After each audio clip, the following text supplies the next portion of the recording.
initiative niya, kakaroon ng guilt feelings. Parang mali yata yung nagawa ko.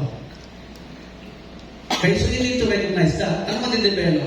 Purpose sa kanya. Elementary school, 6 years to puberty. Naglalaban yung competence at inferiority sa kanya. Naglalaban. Ano mati-develop pag na-overcome? Competence. Adolescence, 10 years to 20s. Identity versus role confusion. Kaya, pag teenager, ang hirap kontrolin, di ba? Kahit nasabihin mo, huwag ka lang sa bahay, ano ka sa lalabas? Bakit? They are seeking their true identity. Kaya nakita ko na before 6 years old, o before 12 years old, dapat niya, na-discover na niya kung ano siya, yung purpose niya. Because pagdating ang teenager niya, hindi na yan magbibigay ng kung ano personality sa katawan niya. Hindi yan magbibigay ng susunod ng level na pangalan ni ganito, pangalan ni basketball player niya ito. Because na-discover na niya who he is. Before 12 years old. Ayan o. 10 years into 20s. Identity versus role confusion.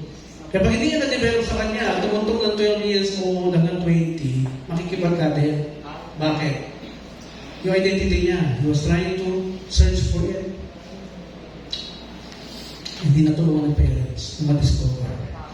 Kaya napansin niyo sa mga malls, pasok na kayo sa mga playhouse ng mga bata, na may mga booth, iba-ibang booths, parang chef, kunyari. Susunod, be a fireman. Susunod, be a doctor. Di ba? Yung mga stethoscope, kunyari. Tulong yun sa bata. Sa edad niya na yun, nag-discover niya. Na ginagawa na nila yun sa Europe. At dinadala dito. Because yun yung period na kailangan niyang discover ang kanyang identity. Mararamdaman na nila yan. Dati parang gusto mo maggamot-gamot, mag-doktor-doktor. Mag-ipon ka na. Pag narinig mo ganyan, sinasabi na anak mo. Okay? Siya mag-doktor, mahal nun. Mag-ipon ka na, huwag mo i-discourage. Anak? Huwag mo i-discourage. Pinapatay mo ng agad yung dream niya eh. Hindi ka na mag-e-effort na mag-ipon. Kasi pinatay mo na, tinigil mo na, anak. Mahal yan, huwag yan. Patay na yung dreams niya. Hindi pa rin na-develop yung kanya identity. Confused siya kaya walang role niya. Fidelity and devotion na kaya madi-develop. Young adulthood, 20s to early 40s, intimacy versus isolation. Dito yung time na matututo na siyang magmahal. Kung na-develop, kung paano siya makapag-social life. Okay? Pag hindi, isolate niya sarili niya. Hindi makikipagbarkada. Hindi na makikipagligawan or isolation. Hindi na magiging ano. Love and commitment, ang madidevelop kapag naging intimate siya. Natutunan niya maging intimate. Okay? Middle adulthood, 40s to 60s, generativity versus stagnation. So, meron pa rin tayong crisis. Ito yung middle adulthood. Anong crisis yun? Ano na ba yung mga nagawa ko? 40 na ako, 50 na ako, ano mga na-achieve ko? Parang dami kong sinayang. Yan na yung period na maramdaman mo. Bakit wala akong mga diploma sa bahay? Tapos ako pumunta ka sa kaibigan mo, nagpunong diploma. Lalo ko na inis. Lalo ko na inis. Okay? Okay, yung period talaga ma-realize mo. Late adulthood, 60s and up, integrity versus despair. You develop your wisdom. Eric Erickson yan. Video to. Check nyo na sa YouTube, panoorin nyo. Medyo mahaba ito. 8 stages of psychosocial development. Okay, Carl Jung is the scientist that will help you discover your identity. I-review nyo yung kanyang studies. Carl Jung. Now, perfect building. Gusto niya ng masayang pamilya? Masayang building. Itong building na to, nabuo ito ito because merong team members na tama. Tamang arkitekto, tamang engineers, tamang carpenters, tamang mason, laborers, tamang electrician, tamang plumbers, tamang suppliers, tamang finance management team, at tamang pagganap sa kanilang mga duties. At mabubuo ang building na ayon sa iyong vision na dinrawing. Perfect marriage. Let's define perfect because lahat na nakakausap ko, hindi rin niniwala sa perfect marriage. How about dito? May perfect marriage ba? Yes, dito. No. Taas nga ang kamay. Taas ang kamay ng no. No perfect marriage. Taas ang kamay. Nahihirang itaas. No. Yes, perfect marriage. Yes. Ilan? Isa, dalawa. Tatlo, apat. Lima, anim. Natatakot sa lugod ng pangpito. Ano sabi niya sa Socrates? Ano sabi niya sa Socrates? Define mo yung words, maintindihan mo. Perfect means alignment. Hindi ito yung walang, yung walang dubis, pagsasama, walang stress. Hindi yun perfect. Perfect means alignment. Alignment saan? Sa standards ng produktong marriage. Diba? Kaya pag tama yung ginagawa ninyo, you will have a stress-free marriage. Because may standards na kailangan sundin. Diba? Kaya doon sa definition ng perfect, pag hindi mo pa rin naiintindihan, talaga nandun yung problema sa definition mo ng perfect. Ito pa isa. Anything that you don't believe with, you will never make any effort to achieve it. Anything that you don't believe with, you will never make any effort to achieve it. Hindi ka niniwala eh. Para saan pa yan? Sabi mo gano'n. Wala namang perfect marriage. Yung asawa mo naniniwala. Kain tayo, luto ko ng maaga. Uwi ka ng maaga, kain tayo, gusto ko sama-sama. With the kids. Masayang usapan, dinner. Overtime ako eh. Para saan ba yan ginagawa ko? Pwede mo bukas. So, lumiis na yung priority. Lumiis na. 5:01, pag-aaral na ng pamilya mo yan. Uwi ka na. Ha? Uwi na. 5:01. Okay? Kaya mga yan ang perfect marriage. Tamang mentality ng lalaki, tamang mentality ng babae, tamang husband, father, na inalam ang job description niya, tamang wife and mother, na inalam ang job description niya, tamang friends, family, na hindi buyo, sulsol, hindi sulsol na friends. Sige, dito ka na, sa bayan sa ako eh. Okay, talaga magkakaproblema kay lalo. Pag meron tumakbo sa inyong bahay na babae dahil sinasaktan, huwag niyong konsintihin. Tawagan yung husband, nandito po sa bahay namin yung wife mo. Tawagin niyo. Para magkausap sila. Kung ayaw mo rin, husband mo puntiin mo. Dito kayo mag-usap. Ako, referee niyo. Okay? Huwag mo konsintihin ng mali. Ha? Right friends, family goal-oriented, right counselors during challenges. Right counselors. Right environment, dwelling place, tamang bahay, right budgeting, finance, and right performance of respective duties. Pag ang isa dyan, naging selfish, hindi matutuloy ang perfect building at perfect marriage. Ang isa dyan, naging kurator o binitbit yung kanyang mga problema, personal, sa trabaho. Hindi ba tatayo ang perfect building? Ganun din sa marriage. When you start to become selfish, it will never happen. Okay? This is also a video we're going to play.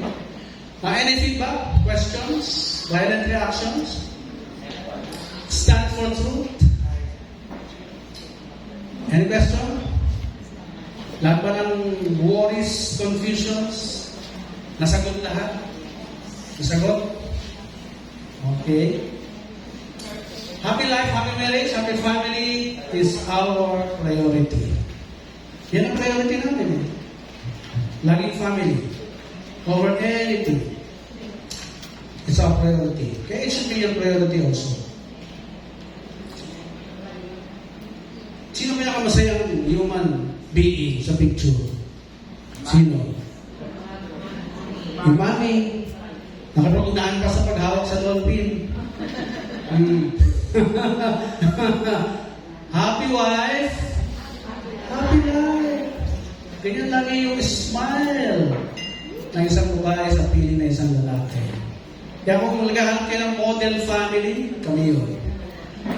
Okay? Kaya napakahalaga na yung nagtuturo ay ina-apply din.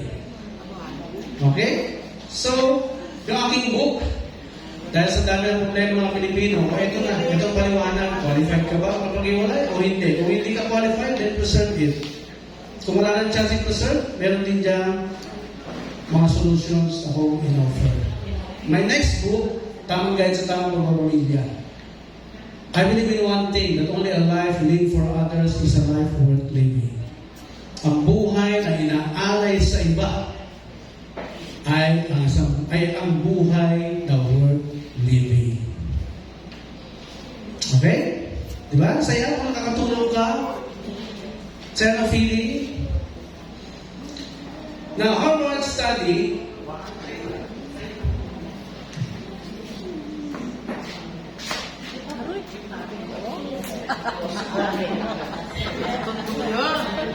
okay. Last before we go to our lunch. Harvard, nagkaroon ng continuous studies for 75 years. 85 years na ngayon yan. 85 years. Ano ang in-study nila? Yung buhay, specifically pinuntahan nila yung buhay ng mga tao, mayaman, tsaka mahirap. They conducted a study. And they discovered na yung mga tao na buhay ng matagal at masaya ay yung tao nag-invest sa relationship. Saan? Sa family. Before the friends, relatives, before the community. May proseso sila pinagdaanan. Una, pamilya muna. Nung ma-develop na yung relationship, they went out to friends and relatives. Then, they went out to the community. Ang ganda. Listen carefully kung paano nila ginawa.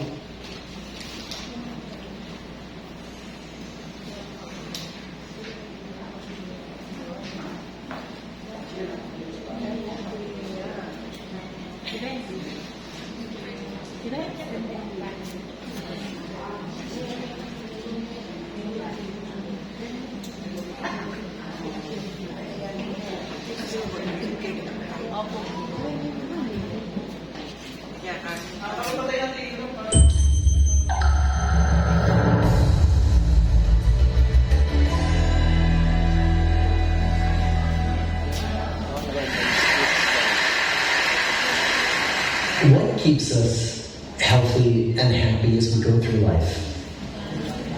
If you were going to invest now in your future best self, where would you put your time and your energy? There was a recent survey of millennials asking them what their most important life goals were. And over 80% said that a major life goal for them was to get rich. And another 50% of those same young adults said that another major life goal was to become famous. And we're constantly told to lean into work, to push harder, and achieve more. We're given the impression that these are the things that we need to go after in order to have a good life. Pictures of entire lives, of the choices that people make and how those choices work out for them, those pictures are almost impossible to get. Most of what we know about human life, we know from asking people to remember the past. And as we know, hindsight is anything but 20/20. We forget vast amounts of what happens to us in life, And sometimes memory is downright creative. But what if we could watch entire lives as they unfold through time? What if we could study people from the time that they were teenagers all the way into old age to see what really keeps people happy and healthy? We did that. The Harvard study of adult development may be the longest study of adult life that's ever been done. For 75 years, we've tracked the lives of 724 men. Year after year, asking about their work, their home lives, their health, and of course asking all along the way without knowing how their life stories were going to turn out. Studies like this are exceedingly rare. Almost all projects of this kind fall apart within a decade because too many people drop out of the study, or funding for the research dries up, or the researchers get distracted, or they die, and nobody moves the ball further down the field. But through a combination of luck and the persistence of several generations of researchers, this study has survived. About 60 of our original 724 men are still alive, still participating in the study, most of them in their 90s. And we are now beginning to study the more than 2,000 children of these men. And I'm the fourth director of the study. Since 1938, we've tracked the lives of two groups of men. The first group started in the study when they were sophomores at Harvard College. They all finished college during World War II, and then most went off to serve in the war. And the second group that we followed was a group of boys from Boston's poorest neighborhoods. Boys who were chosen for the study specifically because they were from some of the most troubled and disadvantaged families in the Boston of the 1930s. Most lived in tenements, many without hot and cold running water. When they entered the study, all of these teenagers were interviewed, they were given medical exams. We went to their homes and we interviewed their parents. And then these teenagers grew up into adults who entered all walks of life. They became factory workers and lawyers and bricklayers and doctors, one president of the United States. Some developed alcoholism, a few developed schizophrenia. Some climbed the social ladder from the bottom all the way to the very top, and some made that journey in the opposite direction. The founders of this study would never in their wildest dreams have imagined that I would be standing here today, 75 years later, telling you that the study still continues. Every 2 years, our patient and dedicated research staff calls up our men and asks them if we can send them yet one more set of questions about their lives. And many of the inner city Boston men ask us, why do you keep wanting to study me? My life just isn't that interesting.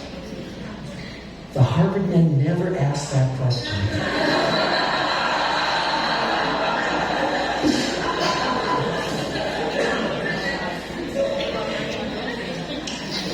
To get the clearest picture of these lives, we don't just send them questionnaires. We interview them in their living rooms. We get their medical records from their doctors. We draw their blood. We scan their brains. We talk to their children. We videotape them talking with their wives about their deepest concerns. And when, about a decade ago, we finally asked the wives if they would join us as members of the study, many of the women said, it's about time. So what have we learned? What are the lessons that come from the tens of thousands of pages of information that we've generated on these lives? Well, the lessons aren't about wealth or fame or working harder and harder. The clearest message that we get from this 75-year study is this: good relationships keep us happier and healthier. Period. We've learned 3 big lessons about relationships. The first is that social connections are really good for us, and that loneliness kills. It turns out that people who are more socially connected to family, to friends, to community, are happier, they're physically healthier, and they live longer than people who are less well connected. And the experience of loneliness turns out to be toxic.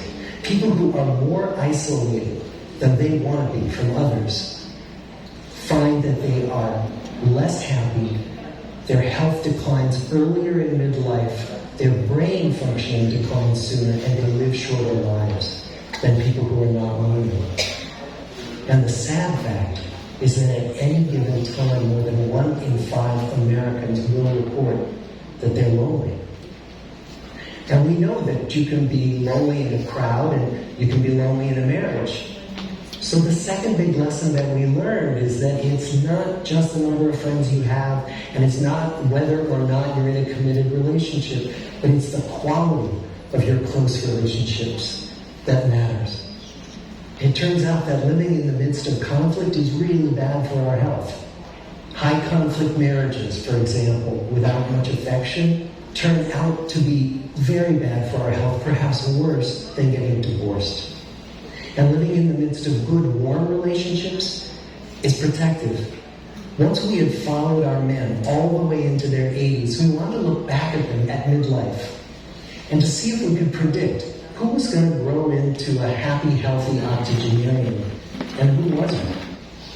And when we gathered together everything we knew about them at age 50, it wasn't their middle-aged cholesterol levels that predicted how they were going to grow old. It was how satisfied they were in their relationships. The people who were the most satisfied in their relationships at age 50 were the healthiest at age 80. And good, close relationships seem to buffer us from some of the slings and arrows of getting old. Our most happily partnered men and women reported in their 80s that on the days when they had more physical pain, their moods stayed just as happy. But the people who were in unhappy relationships, on the days when they reported more physical pain, it was magnified by more emotional pain. And the third big lesson that we learned about relationships and our health is that good relationships don't just protect our bodies, they protect our brains. It turns out that being in a securely attached relationship to another person in your 80s is protective. That the people who are in relationships where they really feel they can count on the other person in times of need, those people's memories stay sharper longer. And the people in relationships where they feel they really can't count on the other one, those are the people who experience earlier memory decline. And those good relationships, they don't have to be smooth all the time. Some of our octogenarian couples could bicker with each other day in and day out. But as long as they felt that they could really count on the other when the going got tough, those arguments didn't take a toll on their memories. So, this message that good, close relationships are good for our health and well-being, this is wisdom that's as old as the hills. Why is this so hard to get and so easy to ignore? Well, we're human. What we really like is a quick fix, something we can get that will make our lives good and keep them that way. Relationships are messy and they're complicated, and the hard work of tending to family and friends, it's not sexy or glamorous. It's also lifelong. It never ends. The people in our 75-year study who were the happiest in retirement were the people who had actively worked to replace workmates with new playmates. Just like the millennials in that recent survey, many of our men, when they were starting out as young adults, really believed that fame and wealth and high achievement were what they needed to go after to have a good life. But over and over these 75 years, our study has shown that the people who fared the best were the people who leaned into relationships with family, with friends, with community. So what about you? Let's say you're 25, or you're 40, or you're 60. What might leaning into relationships even look like? Well, the possibilities are practically endless. It might be something as simple as replacing screen time with people time, or livening up a stale relationship by doing something new together, long walks or date nights, or reaching out to that family member who you haven't spoken to in years, because those all too common family feuds take a terrible toll on the people who hold the grudges. I'd like to close with a quote from Mark Twain. More than a century ago, he was looking back on his life, and he wrote this: "There isn't time, so brief is life, for bickerings, apologies, heartburnings, callings to account. There is only time for loving, and but an instant, so to speak, for that. The good life is built with good relationships." Thank you.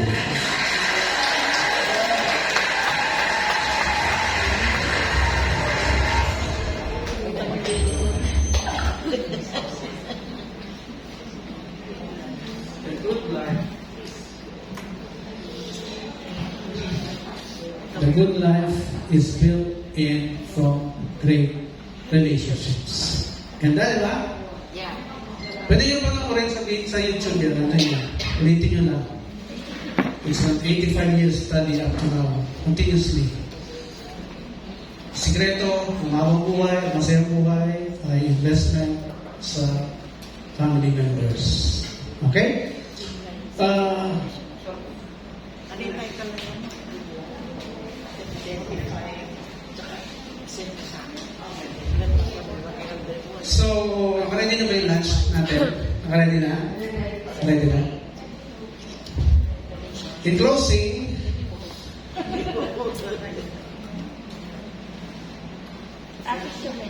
Send me up sa kanila. yeah, like and follow us. Papa Angelo, the Life Mentor, and ang aking Facebook fan page at yung BCIDB Exclusive School for Couples. Ang pangalan ngayon niya ay BCIDB Marriage and Family Center Institute Incorporated. Pero nandiyan pa pala yung page niya. Thank you! My sincere prayers for the success of your profession. Nandito kayo? Nandito kayo, ha? Karapit na, di ba? O, ito, di na kayo manilito dito. O, wala nang malito-lito yan, ha? O. So, end of slides. Wala to. Case study. So, we will go to your case study in the afternoon. Pero we'll start by 2 p.m. na. Para makapag-practice kayo sa inyong presentation. Ayos? Ama, pwede po bukas ulit ilaw ko.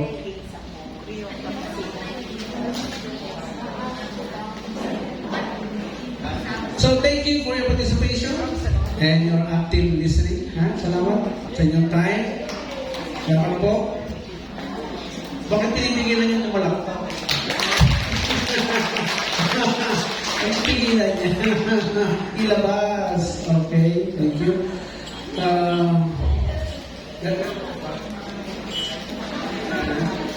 Sige. So, have a happy lunch. We'll see you at 2 p.m. 2 p.m. Okay? So, maya lang ako sa surprise sa inyo. Okay? Yeah. Sasayaw siya.